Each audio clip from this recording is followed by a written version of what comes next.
Aloha, everyone. We are convening the Committee on Transportation for the purposes of a hearing for our 10 a.m. Tuesday, March 14th agenda. And since we have a new member, I'll give Rep. Evslin an opportunity to introduce himself. Go for it. Aloha, my name is Luke Evslin. I'm from Kauai, representative for District 16. I've been on the job here for 3 weeks, formerly a county council member for 4 years. Right on, right on. Well, you know, Luke joins an illustrious history on this Transportation Committee of former appointees. So far, we're 3 for 3, so, you know, we're good to go. Okay, we're going to open up with SB 385, which deals with registration and licensing requirements for electric rickshaws, which apparently is a thing. So first, we have the Department of Transportation in support. All right, thank you very much. And next, we have an actual electric rickshaw company, Las Vegas Tuk Tuk LLC, in support. And if not, that's all the testimony we have. Would anyone else like to testify on this measure? Seeing none, members, do you have any questions? I have a question for the Department of Transportation, since you are the only one here. Where are these actually being used, and can they go on highways, or how are they treated? Good morning, Rep. I have a staff member on, hopefully, Toby, that might be able to give you a little bit more background on that. I am not familiar as to where they're operating right now. You know, at the current moment, I don't think they're currently being used because there's no law that allows for it. The closest thing I can think of is the pedicab, but it's not an electrical thing, and it only holds 2 passengers.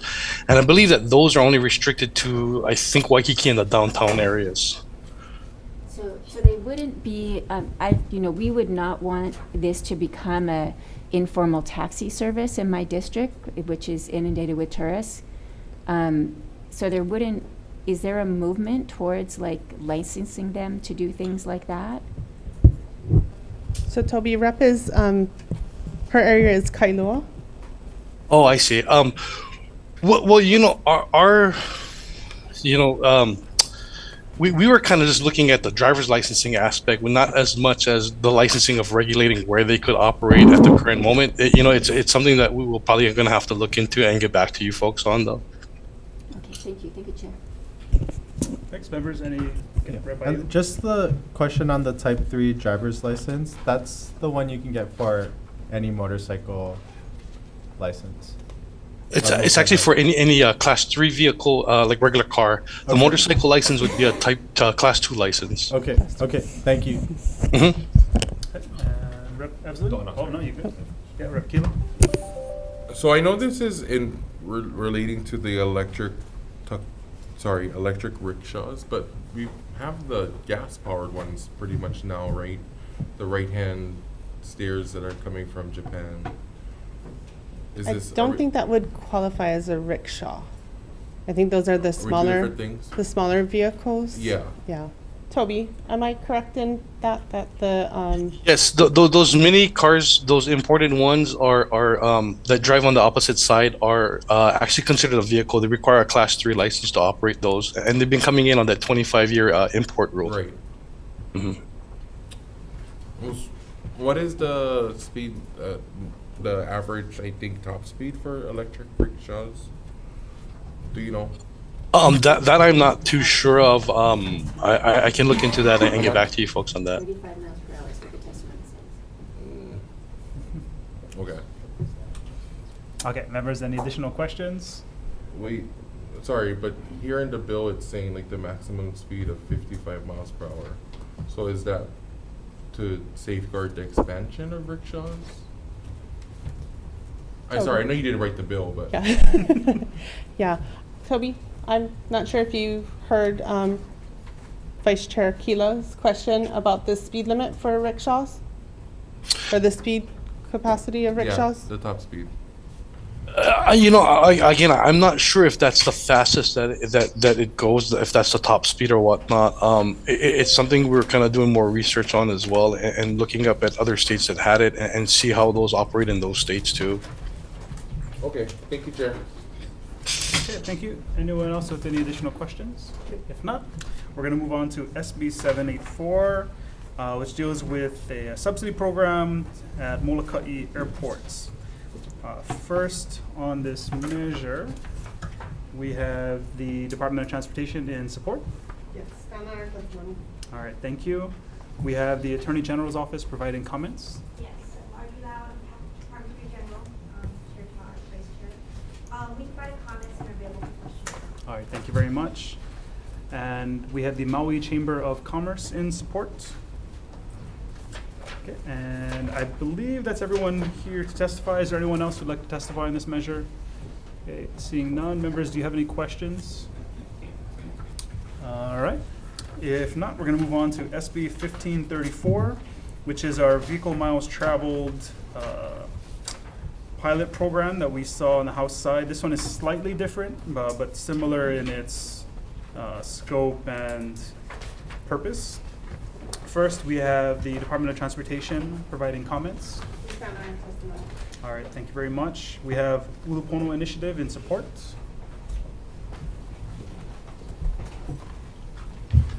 Morning, Chair Todd, Vice Chair Kila, members of the committee. Micah Munikata here on behalf of the Ulupono Initiative. We'll stand in our testimony supporting intent. We have a couple of recommended amendments for this measure. In Section 2E, around the broad implementation plan, we'd like to see some language around ensuring broad implementation continues to account for and incentivize more fuel-efficient vehicles. And then secondly, we'd like to do similar to what this committee did last month on House Bill 1110 around adjusting the surcharge from EVs from $70 to $50. Thank you very much, Chair. Great, thank you. We also have the Hawaii State Energy Office in support. Chair of the Energy Office stands on testimony. All right, thank you very much. And available for testimony, we have the Tax Foundation of Hawaii.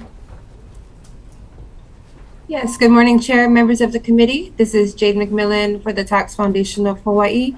We have submitted comments on the bill. We will stand on our written comments. Thank you. All right, thank you. We also have the Alliance for Automotive Innovation providing comments. Aloha Chair, Vice Chair, members of the committee, Jenna Matilla on behalf of the Alliance for Automotive Innovation with comments on SB 1534. The automobile manufacturers would appreciate the opportunity to collaborate with the state on this subject matter and respectfully request an amendment to the composition of the council to include one member from an organization representing the automobile manufacturing industry. We appreciate your time and consideration on this. Great, thank you. I believe that's all the testifiers who have indicated they'll be here to provide testimony in person or on Zoom. Is there anyone else who would like to testify in this measure? Seeing none, members, do you have any questions or comments? Sure. Okay, Rep. Onishi. Yeah, for the Department of Trans. Chair, we have staff member Scott online to help answer any questions. Okay.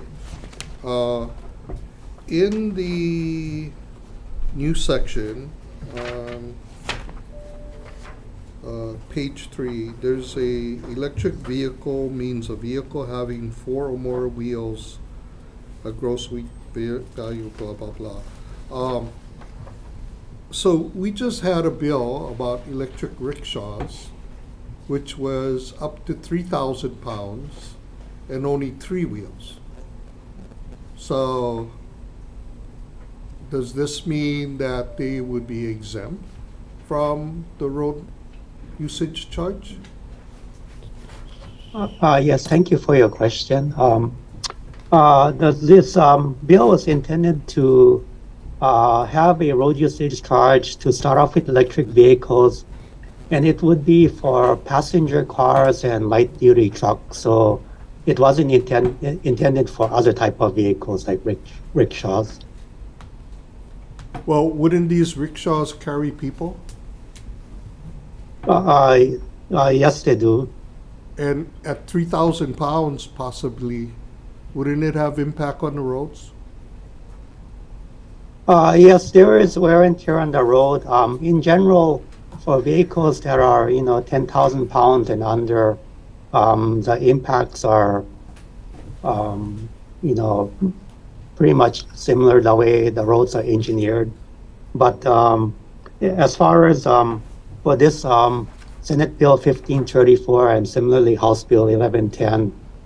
Yes, when we did our research, it was intended just for passenger cars and light-duty pickup trucks. So that's how this definition that that was mentioned, came about.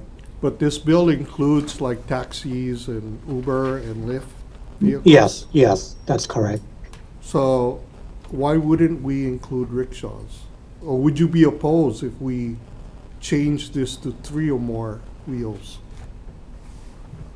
I think I would have to go back to our leadership, and we can discuss it internally.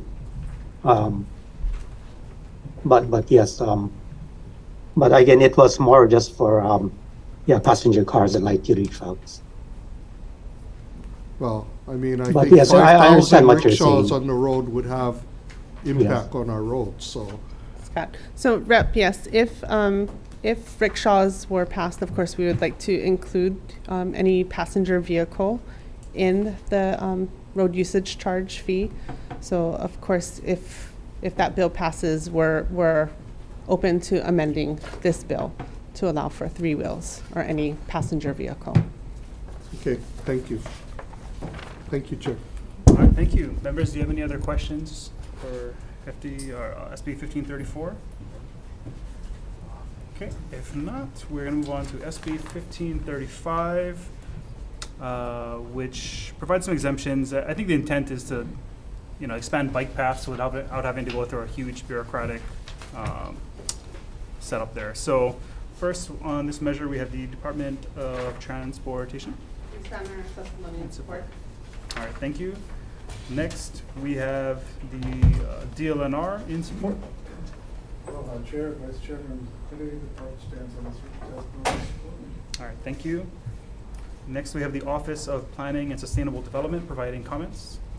Chair, Representative Tom Eisen, Senior Planner with OTSD's Environmental Review Program, the program formerly known as OTC. I stand on our submitted comments, and would like to emphasize that the Chapter 343 environmental review process already provides agencies like the DOT to exempt minor actions such as those addressed in this bill from the erstwhile requirement of preparing an environmental assessment. The current exemption process includes some minor documentation and reporting provisions so the public can be aware of the action being exempted. This bill would eliminate those transparency provisions. Okay. All right, thank you very much. I believe that's everyone who's indicated they'll be here in person or on Zoom. Would anyone else like to testify on this measure? Okay. Seeing none, members, do you have any questions? Rep. Onishi? Yeah, I have for State Office of Planning.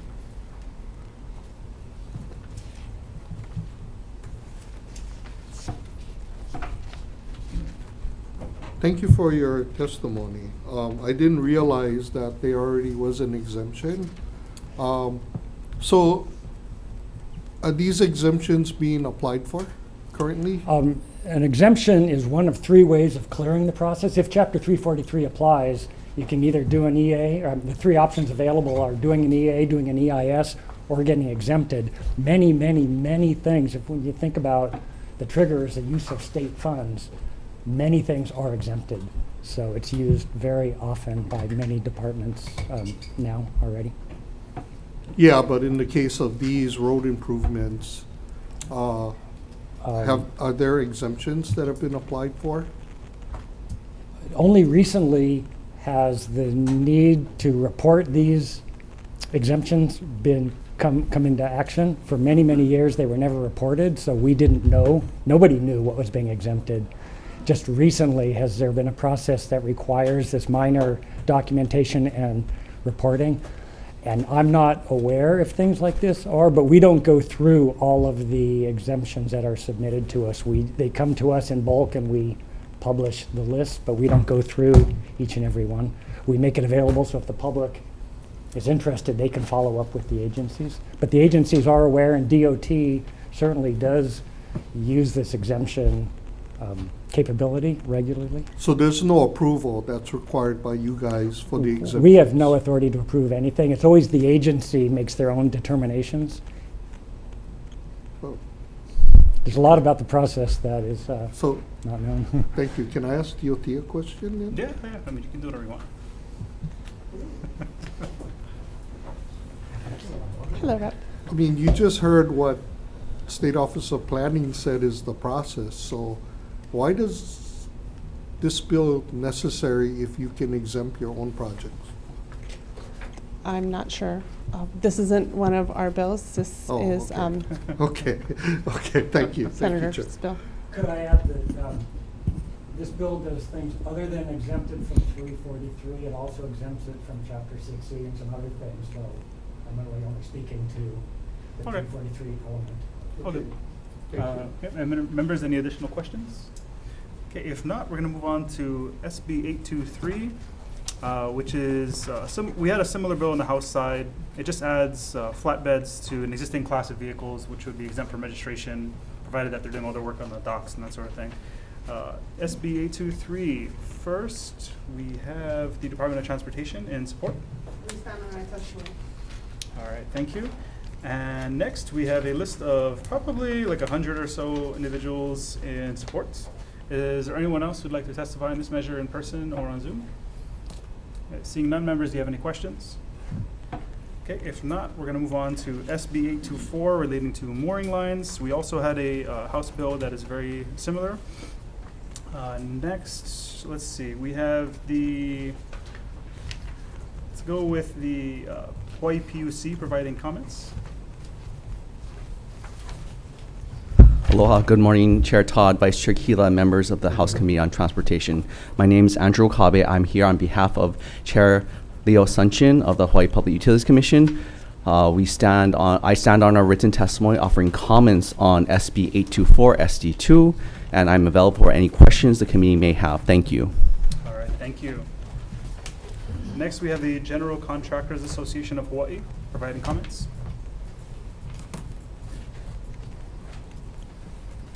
Good morning, Chair, Vice Chair, members of the committee. Ryan Sakuda on behalf of the GCA. We just wanted to inform the committee that we have circulated a proposed draft amongst the stakeholders. And so far, 7 of the 8 that we had circulated have approved the proposed draft. So we're just asking the committee for an additional time to make sure that the other organization has a chance to review and provide us feedback before we go ahead and provide some language to you guys. Okay, great. Thanks. Okay, is there anyone else who'd like to testify on this measure? Seeing none, members, do you have any questions? All right, actually, for Mr. Sakuda, very quickly. Would it be possible to get us that language as early as Friday so that we can vet it out prior to? Yeah, I can let them know. We're waiting on one more organization to reply. I can let them know that you have a Friday deadline. Okay. I can give you the language ahead of time so you guys have an understanding of what we're trying to accomplish as the compromise draft amongst the group. But again, out of fairness to the one organization that hasn't chimed in yet, we would like to refrain from saying this is what we agreed to. Okay. Great, that'd be appreciated. Thank you. Okay, members, I think you guys are all good on this one, right? So we're going to move on to SB 1400 relating to capital advancement contracts. And we have I guess no one here to testify? Would anyone like to testify? No? Yeah, there we go. Sorry, Chair. I think we submitted our testimony late. Oh, Department okay. of Transportation It's in there somewhere. in support of our administrative package bill. Okay, that's great. Members, do you have any questions? Okay, seeing none, we're going to move on to the last bill on the agenda, SB 1404, relating to aeronautics. We have the Department of Transportation in support. Stand on our testimony. Okay, great. And I believe that's everyone. Would anyone like to ask any questions on this measure? Seeing none, we're going to reset. Oh, sorry, go ahead, Rep. Onishi. Yeah, for DOT. Morning, Rep. Hi, good morning. Thanks for being here again. This private financing of airport improvements section, in paragraph C, a capital advance contract under subsection A shall be subject to the requirements of chapter 103 and 103D. And 103D is the procurement law. So is that, I mean, you're getting a private contractor Mhm. to actually do this with their own money, but we're requiring them to follow the procurement law? Is that intended? I believe, sorry, hold on just a second. I believe there might be some cases where there's some public funding that is also included in those projects. And so in that case, then they would definitely need to follow procurement laws. But I can get more information for you on that. Okay. Okay, thank you. Well, I mean, I can see the facilities Right. public, Yes. but, you know, I The mean. tenants and, Yeah, you would think that if you're getting a restaurateur to do a space at an airport, right, that whatever they do becomes the state's, right? correct, yeah. Eventually. It eventually becomes the states, and so there are still some different procurement laws that they do need to follow to ensure that they're bringing whatever their space is up to what our codes Yeah, and code, conditions are. but, Correct. Yeah, But I okay. can get more information for you. okay, thank you. Cool. Members, anything else? Okay, if not, we're going to recess briefly for decision making. Recess.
Aloha, we are reconvening our 10 a.m. agenda for the purposes of decision making.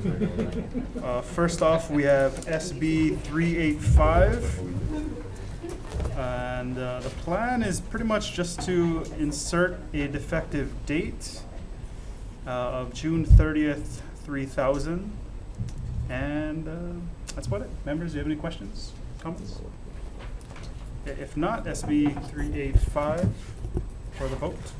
Mahalo, Chair. Voting on SB 385 SD1, the Chair's recommendation is to pass with amendments.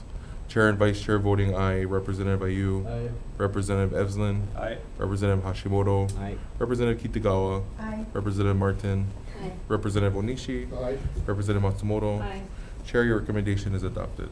All right, thank you. Moving on to SB 784, which is the Molokai Airport Subsidy Pilot Program. We have a few amendments here, mostly for clarity's sake. We wanted to extend the pilot to 2 years because there's conflicting funding and pilot length dates. So the pilot and the funding will be for 2 years. That'll also, we're gonna have to amend the report date to reflect that 2-year period, provide some technical amendments just for clarity, and also insert language recommended by the Attorney General clarifying the public purpose.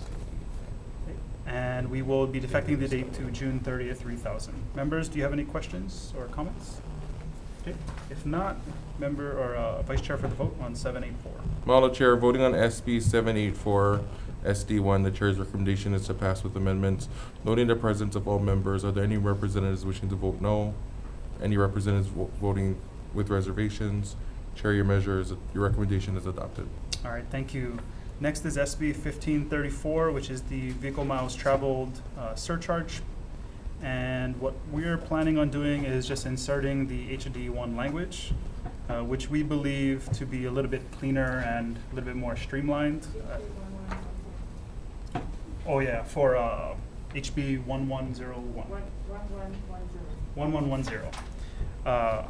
And that's pretty much it. So that'll include the defective date. We're also gonna, the only amendment we'll make to that HD1 version for this bill is we're gonna insert that 3-wheel language. So 3 or more wheels. So pretty much it would not apply to like an electric moped, but just about everything else. Members, do you have any questions or comments? Okay, seeing none, SB 1534, the vote. Model Chair, voting on SB 1534 SD2, the chair's recommendation is to pass with amendments, noting the presence of all members. Any members choosing to wish to vote with reservations? Any members voting no? Chair, your recommendation is adopted. Thank you. Moving on to SB 1535. The plan on this, the chair's recommendation is to insert a defective date of June 30th, 3000. But we want to incorporate into the committee report the comments from OPSD, hoping that the future committee on water and land, who has more expertise on these land use issues, will examine the issues around 343. Members, do you have any questions or comments? Okay, seeing none, Vice Chair for the vote. Model Chair, voting on SB 1535 SD1, the chair's recommendation is to pass with amendments. And noting the presence of all members, any members choosing to vote with reservations, any members voting no, Chair, your recommendation is adopted. Thank you. Moving on to SB 823, relating to motor vehicle registration. Plan is just to insert a defective date of June 30th, 3000. Members, do you have any questions, comments? Okay. If not, they vote on SB 823. Model Chair, voting on SB 823 SD2, the chair's recommendation is to pass with amendments, noting the presence of all members. Any members choosing to vote with reservations, any members voting no, Chair, your recommendation is adopted. Thank you. Moving on to SB 824, relating to mooring lines. Chair's plan is to defer the decision-making until next week, Tuesday, to give the stakeholders time to work out some sort of agreement on the language. And the plan would be to distribute any proposal to the committee to make sure we're all on the same page going into that decision-making. Okay. Next, we're going to move on to SB 1400, relating to capital advancement contracts. The chair's recommendation is to pass out with a defective date of June 30th, 3000. Members, do you have any questions or comments? Okay. Seeing none, Vice Chair for the vote. Model Chair, voting on SB 1400 SD1, the chair's recommendation is to pass with amendments, noting the presence of all members. Any members choosing to vote no, any members choosing to vote with reservations, Chair, your recommendation is adopted. Okay, lastly, we have SB 1404 relating to aeronautics. The chair's recommendation is to insert some technical amendments for clarity and consistency and put in a defective date of June 30th, 3000. Members, do you have any questions or comments? Okay, seeing none, Vice Chair for the vote. Model Chair, voting on SB 1404 SD1, the chair's recommendation is to pass with amendments, noting the presence of all members. Any members choosing to vote no, any members choosing to vote with reservations. Chair, your recommendation is adopted. All right, thank you. We are adjourned.